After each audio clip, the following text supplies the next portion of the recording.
వామపక్ష తీవ్రవాదంపై మహారాష్ట్ర కఠిన బిల్ తీసుకువచ్చింది. వామపక్ష తీవ్రవాద సంస్థలు లేదా ఇలాంటి సంస్థలు కొన్ని చట్టవిరుద్ధ కార్యకలాపాలను సమర్థవంతంగా నిరోధించడానికి, వాటికి సంబంధించిన విషయాలను అందించడానికి ఉద్దేశించిన కఠినమైన మహారాష్ట్ర ప్రత్యేక ప్రజా భద్రతా బిల్లును గురువారం రాష్ట్ర అసెంబ్లీ మూజువాణి ఓటు ద్వారా ఆమోదించింది.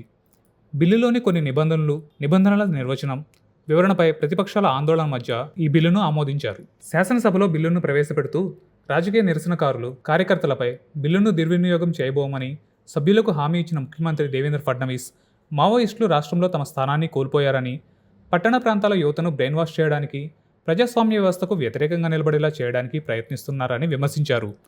పట్టణ మావోయిజం పెరుగుదల గురించి ఆయన హెచ్చరిస్తూ బిల్లు వాటిని నియంత్రిస్తుంది అని చెప్పారు.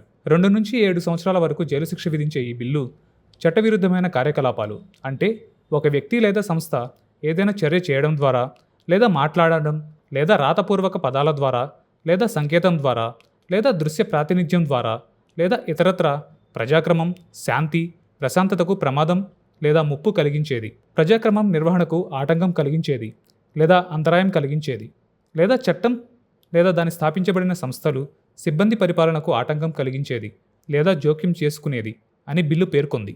ఈ బిల్లు చట్టవిరుద్ధమైన కార్యకలాపాలుగా పరిగణించే మరో 4 చర్యలను నిర్వచిస్తుంది.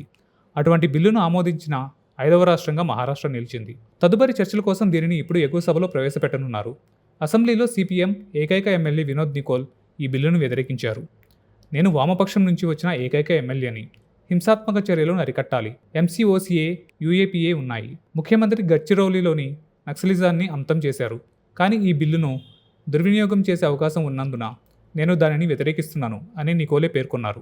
ఎన్సీపీ ఎస్పీకి చెందిన రోహిత్ పవార్, శివసేన యూబీటీకి చెందిన భాస్కర్ జాదవ్, వరుణ్ సర్దేశాయ్, కాంగ్రెస్కు చెందిన విశ్వజిత్ కదం సహా అనేక మంది బిల్లులోని కొన్ని నిబంధనలపై అర్బన్ నక్సల్ అనే పదాన్ని విస్తృతమైన వివరణగా భావించడంపై ఆందోళన వ్యక్తం చేశారు.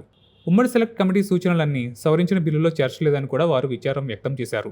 రోహిత్ పవార్, సర్దేశాయ్ కదం బిల్లును నేరుగా వ్యతిరేకించినప్పటికీ బిల్లులో ఉపయోగించిన కొన్ని పదాల నిర్వచనం, క్రియాశీలత, వామపక్ష తీవ్రవాదం, చట్టవిరుద్ధ కార్యకలాపాల గురించి వారు ఆందోళన వ్యక్తం చేశారు. ఈ పదాలు అస్పష్టంగా ఉన్నాయని, బిల్లులో స్పష్టమైన నిర్వచనాలు ఉండాలని పవర్, సర్దేశాయ్ కొత్తరు అన్ని సూచనలు చేర్చలేదు అని జాదవ్ పేర్కొన్నారు.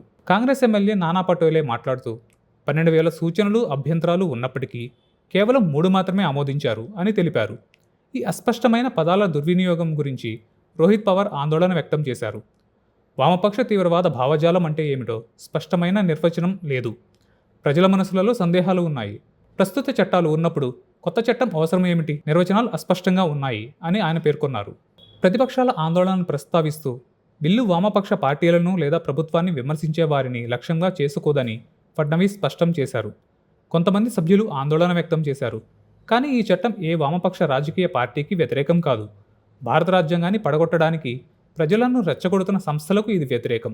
ఇది దేశ అంతర్గత భద్రత కోసం. ఇది సిపిఐ లేదా సిపిఎం వంటి వామపక్ష పార్టీలకు వ్యతిరేకం కాదు అని తేల్చి చెప్పారు. వాస్తవానికి మనకు భిన్నమైన సిద్ధాంతాలు ఉన్నప్పటికీ మేము వారిని గౌరవిస్తాము. మన దేశంలో స్థాపించిన సంస్థలను కూల్చివేసే ఉద్దేశంతో ఉన్న సంస్థలకు ఇది వ్యతిరేకం. వారు చర్యను ఎదుర్కొంటారు అని ఆయన తెలిపారు. 2009లో యూపీఏ ప్రభుత్వ పాలనలో సిపిఐ మావోయిస్టును నిషేధించారని పశ్చిమ బెంగాల్లో బుద్ధదేవ్ భట్టాచార్జీ నేతృత్వంలోని కమ్యూనిస్ట్ పార్టీ నేతృత్వంలోని ప్రభుత్వం ఉందని ఫడ్నవీస్ గుర్తు చేశారు. ఈ చట్టం వామపక్ష పార్టీలకు వ్యతిరేకంగా ఉందనే ప్రశ్నే లేదని ఆయన వివరణ ఇచ్చారు. అసమ్మతి, తీవ్రవాదం మధ్య వ్యత్యాసాన్ని నొక్కి చెబుతూ ప్రతి పౌరుడికి నిరసన తెలిపే హక్కు ఉందని, హింస జరిగితే భారతీయ న్యాయ సంహిత సంబంధిత నిబంధనలు కొత్త చట్టం వర్తిస్తాయని ఫడ్నవీస్ చెప్పారు. ఒక సంస్థ ప్రాథమిక లక్ష్యం రాజ్యాంగాన్ని లేదా రాజ్యాంగ అధికారులను ధిక్కరించడం అని ఆయన పేర్కొన్నారు. ఇది తీవ్రమైన వామపక్ష భావజాలాల నుండి ప్రేరణ పొందిన సంస్థలను లక్ష్యంగా చేసుకుంటుందని, ఇవి సంవత్సరాలుగా సాయుధ పోరాటం ద్వారా రాజ్యాంగ పాలనను సవాలు చేయాలని లక్ష్యంగా పెట్టుకున్న వాటి గురించి అని ఆయన చెప్పారు. ఈ సమూహాలు ప్రజాస్వామ్య సంస్థలను తిరస్కరిస్తాయి, వాటిని భర్తీ చేయడానికి ప్రయత్నిస్తాయి అని ఆయన సిపిఐ మావోయిస్టు భావజాలాన్ని ఉటంకిస్తూ తెలిపారు.